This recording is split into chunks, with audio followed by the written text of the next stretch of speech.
Okay, so second time lucky. I already made a video about this in which I took it to bits, and it was quite hard to get to bits, but now I know how it comes to bits. And then I really screwed up in video because I was trying to rush to get done so I could get over to my brother's and mother's place. And now I'm back, I'm thinking, that was a crap video, so I'm going to re-record it and I'm going to chill out.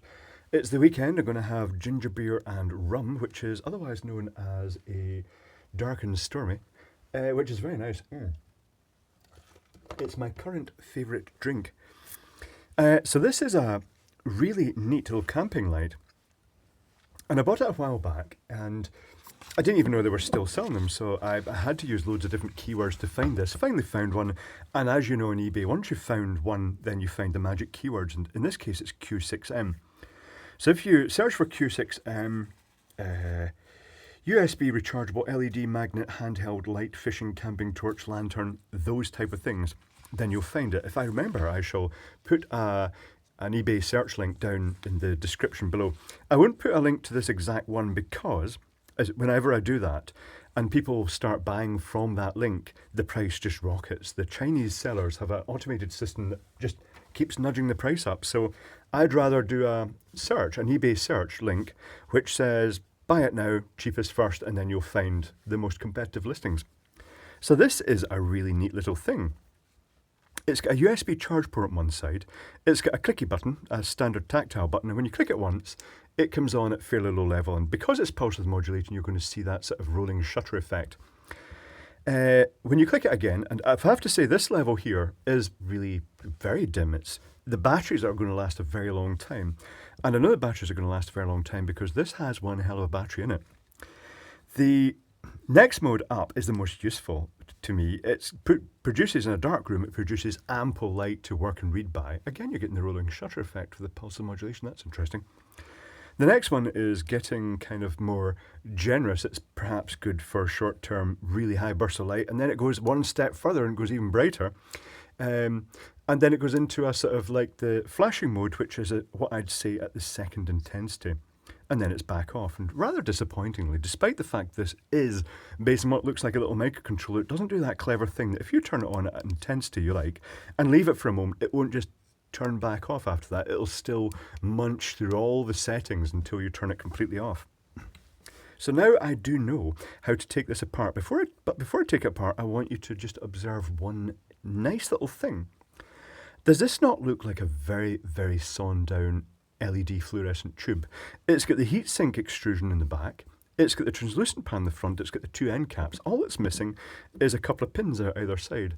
And it makes me wonder, particularly when it's open, is this based on an existing extrusion for a fluorescent light lamp? So to open this, I initially tried going like, just trying to get the whole plastic cap off. That's not what you do. You pull this bit of cap off here, and it doesn't come off too easily. You have to sort of wiggle it about a bit. And that reveals this stupendously powerful neodymium magnet, which is in a bit of foam. And the foam is clever because they could have just glued the magnet in here, but when they do that, it's quite, it's quite common for the magnet just to separate after a while, and it just they don't seem to stick to the glue too well. Sometimes the coatings come off.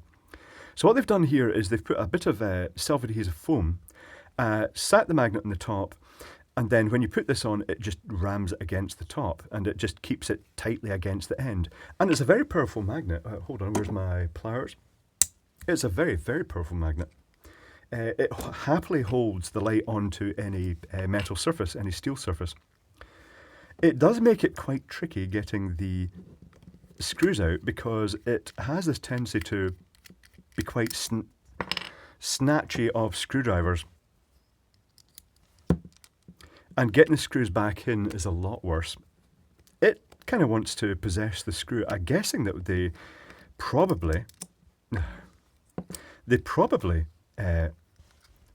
when they assembled this, they put the screws in and then put this foam pad on and the magnet.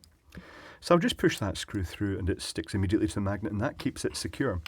Inside is this lovely, generous 18650 cell. That means it's serviceable. And even this little strip on top of LEDs, it's fairly standard. You should be able to get sort of parallel arrays of LEDs like this. Now, these are 3014 LEDs, 3mm by 1.4mm. And let's see how many are there. 1, 2, 3, 4, 5, 6, 7, 8, 9, 10, 11, 12 of them.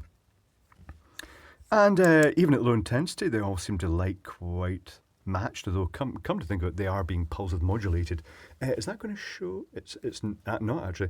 Oh, I don't know if that's a good representation of the pulse modulation speed because it's kind of interacting with the scan rate of the camera. But let's open this further. So this end comes off in the same style as well, and it didn't come off that easily in the first place. Well, this is what I'm talking about. I'm looking at this and thinking, this looks so much like one of those fluorescent tubes, even from the end, the fluorescent sort of LED replacements. The difference being that they've got this round channel, and I don't recall seeing that in others. I thought they were pretty flat, but they still leave room usually to put the drivers inside. I wonder if this one is optimized, because the shape is perfect and the size is perfect for an 18650, so I'm guessing that's optimized for this. And I see they do other versions of these that are longer, and I wonder if they've got 2 cells end to end, or if they maybe in parallel or series. Hopefully parallel, that would be a better option. Or maybe they've just got 1 cell and just a void of space. But let's, I've turned that on now, so let's step through all the patterns. In this end is the circuit board with the USB port. And I've got one little quirk about this, that the wire going out to the PCB in the front, it's a silicone wire, is really quite long. They could have done with that being a little bit short of it. I suppose ultimately all I did when I was putting this back together after my first failed attempt in the video, I wrapped it round the central core and it just got it out of the way. The battery, the lithium cell, has a plug in it, and then you can flick it out. And on the side of it, it says 2000 milliamp hour. So that's 2 amp hour. If that is a 2 amp hour cell, then it's pretty good. That's going to be a nice, generous capacity. It's going to give a very long runtime. I've not tested the runtime. At the lowest intensity, I could test the runtime. I'll guess. Because, what was it? What did I measure this at? I'm pretty sure I tested this. Oh, hold on. I did some calculations based on the resistors. I think I shall plug this back together, make sure I put that on the right way around. That would be an epic disaster if I put it on the wrong way around. So let's get this up to 1, 2, 3, 4, the highest setting. Let's bring a meter in. Let's get this round to voltage and measure the voltage across these 2 resistors down here. Well, these actual, a big clump of resistors. This cell is fully charged. I'm getting 1 volt across that. Okay. 1 volt across those resistors, right? Hold on. I can tell you already that the value of those resistors cumulatively is 2 ohms. So with 1 volt across, I equals V over R, which is going to be 1 divided by the 2 ohms. It's 500 milliamps. So each of those 12 LEDs is getting, let's do the maths here, is getting the 500 milliamps 500 milliamps divided by the 12 at full power. They're getting 41 milliamps each, which is quite generous. If that says 500 milliamps, then technically speaking, from a 2 amp hour cell at full intensity, the minimum you'd be getting is 4 hours at full intensity. When your cell is 2000 milliamp hour, it means it can supply 2000 milliamps for 1 hour, or if you were drawing, say, 200 milliamps, it could do 10 hours. 2 milliamps would be 1000 hours. And certainly with this thing, it's at the lower intensity settings, it really is.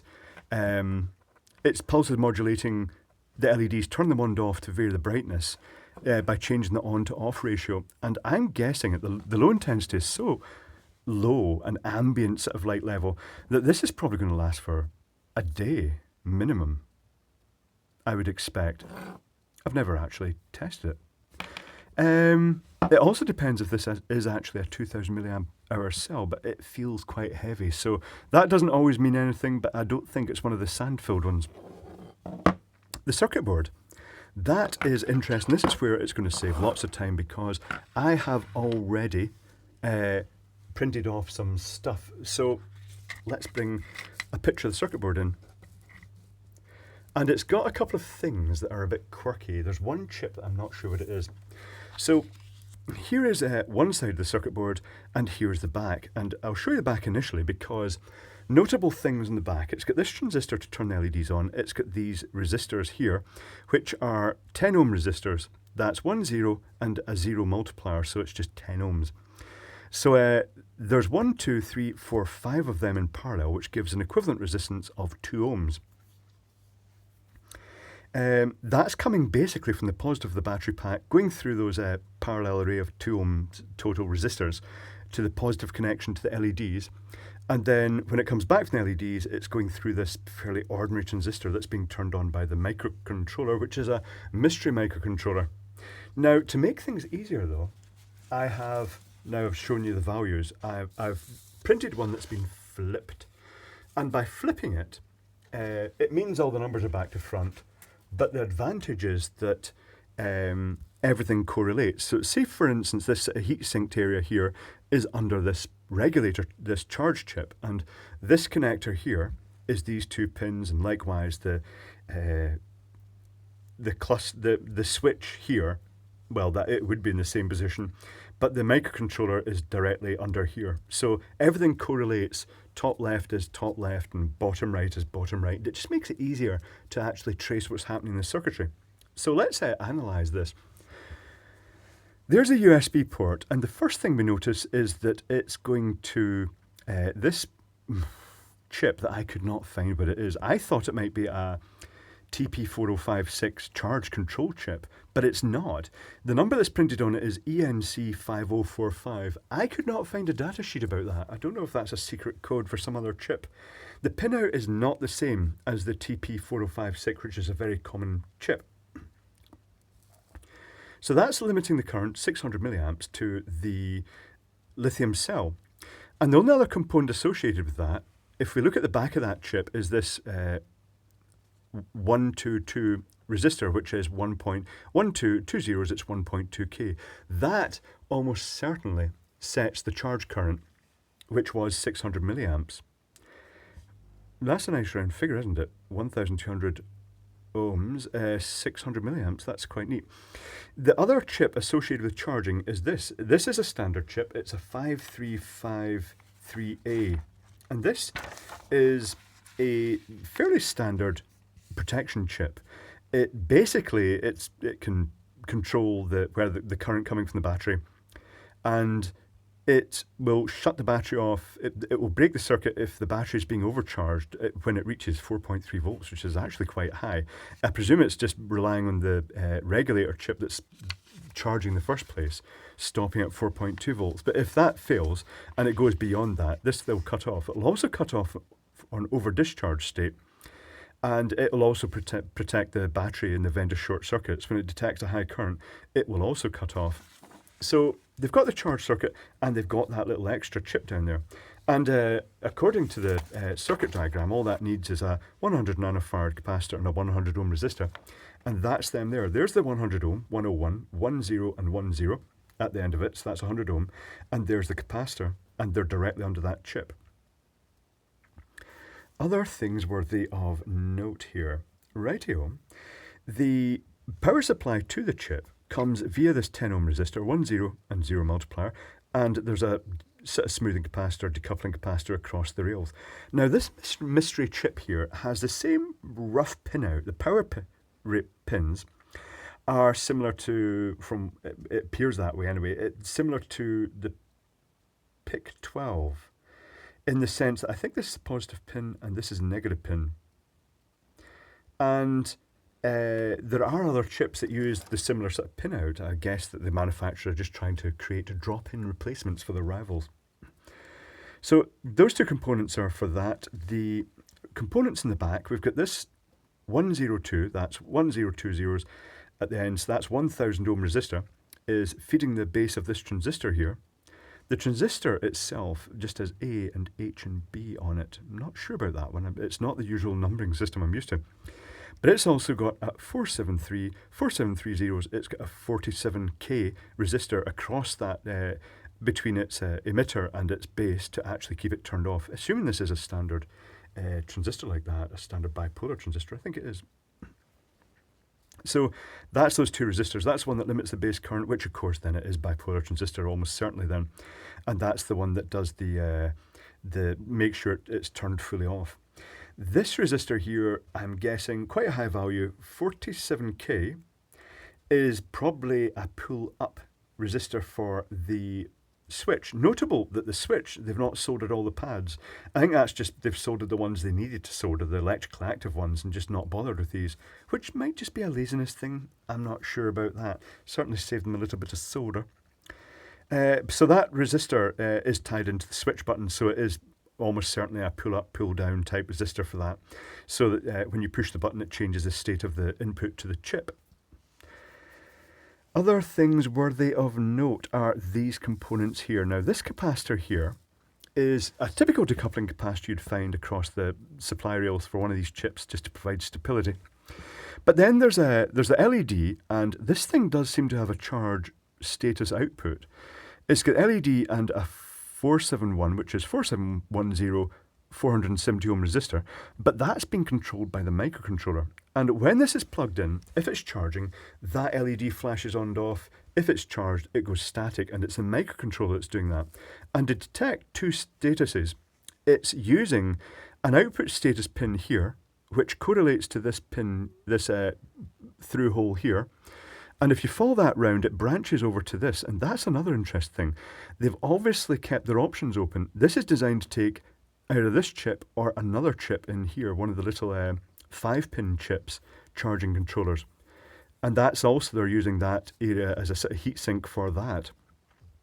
But it's also got that status output, so they're common together with this track that goes down there, picks up that one just in case it was being used, runs round here, and then it pops down, goes through this plated through hole, comes out this plated through hole here on the other side, and goes to the microcontroller. So it's almost certainly being used to sense if the unit's charging.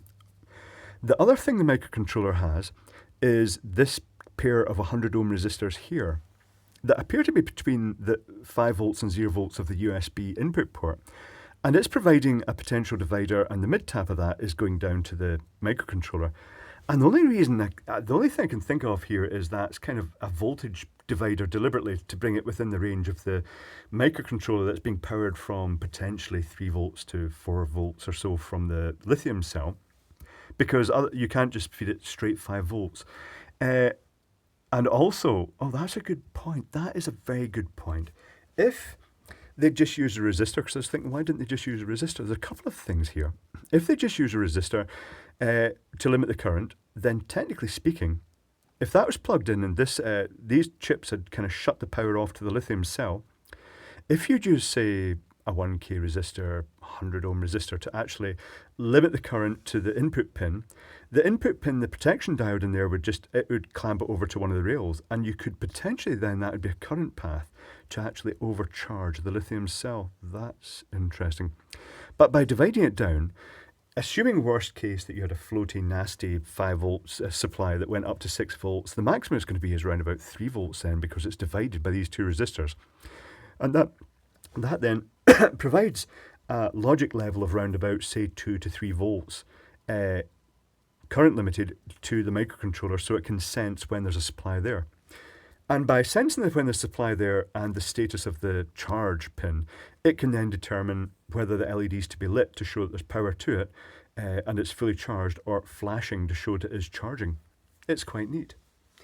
The other thing with this is it also puts a slight load, quite high load, across the USB port. It's about 25 milliamps because it effectively puts 200 ohms across the 5 volts. And I was thinking, is that maybe just to load it down? And certainly I put this on my bench power supply to charge, and I used a little adapter I've got, just a USB socket. I put it in the bench supply, set it to 5 volts so I could monitor the current, showed the 600 milliamps, but at the end of charge, it gradually went down. When it stopped charging, it showed 25 milliamps, which was directly tied into the value of these resistors just being across the rails. And that pretty much concludes the circuitry, does it not? That's me accounted for every component on that circuit board. And it's pretty neat. I like it. I like the fact it's not being cheap and nasty. It's not being like a wee cheapy cloney light and sticking a tiny little cell. I bet there are some though that have one of these tiny little lithium cells just poked down the end. But this one has that beefy cell, and it does offer the possibility that, you know, you could change the cell if you used it to death, or you could get the maybe more some sections of the parallel LED on the solid aluminium-backed PCB material. It opens up lots of possibilities, really. It's quite a nice little unit. And it's chunky and robust. It's not waterproof, but it's particularly around the button area where water could get in through the button or the USB port, but it doesn't claim to be waterproof. So it's a chunky, robust, functional little camping light with potentially a very long runtime and all sensible components and circuitry. Now that makes a refreshing change.